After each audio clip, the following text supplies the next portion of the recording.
উইকেটের পেছন থেকে গোটা খেলা বদলে দিতে পারেন মহেন্দ্র সিং ধোনি, এমনই আমরা জেনে থাকি গোটা ভারতীয় ক্রিকেট ভক্তরা। কিন্তু এই ম্যাচেতে তেমন কিছুই হলো না। কোচ সাই সুদর্শন এবং শুভমন গিলের 6-4-এর বন্যাতে কাঁদতে হলো চেন্নাই ফ্যানদের। দুজনেই করলেন এক অসাধারণ সেঞ্চুরি।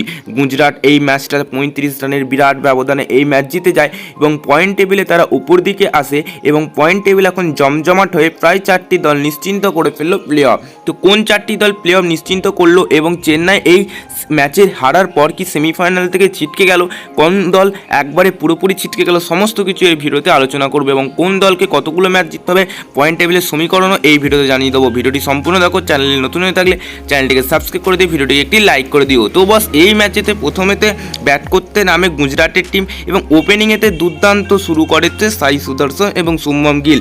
দুজনই 100 রান করেন, 103 রান করে সাই সুদর্শন, শুভমন গিল করে 104 রান। একের পর এক 6-4-এতে 231 রান করে 3 উইকেট হারিয়ে। এরপরেতে ব্যাট করতে নামে হচ্ছে চেন্নাইয়ের ব্যাটাররা। একের পর এক উইকেট পড়তে থাকে। ড্যারি মিচেল ও মহেন আলী কিন্তু একটা ইনিংস খেলে।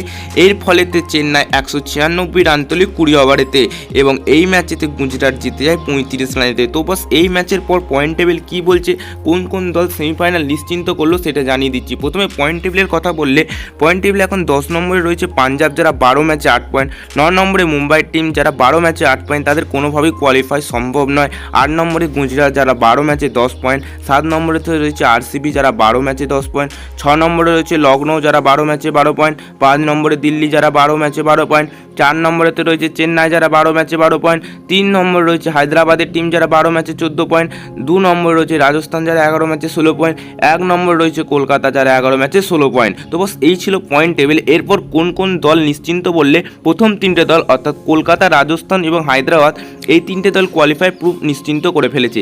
এরপরেতে আসি আর কোন কোন দল করতে পারে। দেখো 4, 5, 6 অর্থাৎ চেন্নাই, দিল্লি, লখনৌ, এরা 12 পয়েন্ট নিয়ে আছে। এরা কিন্তু 16 পয়েন্ট হয়ে যেতে পারে যদি সবকটি ম্যাচ জেতে এবং তারা কোয়ালিফাই নিশ্চিন্ত করতে পারে।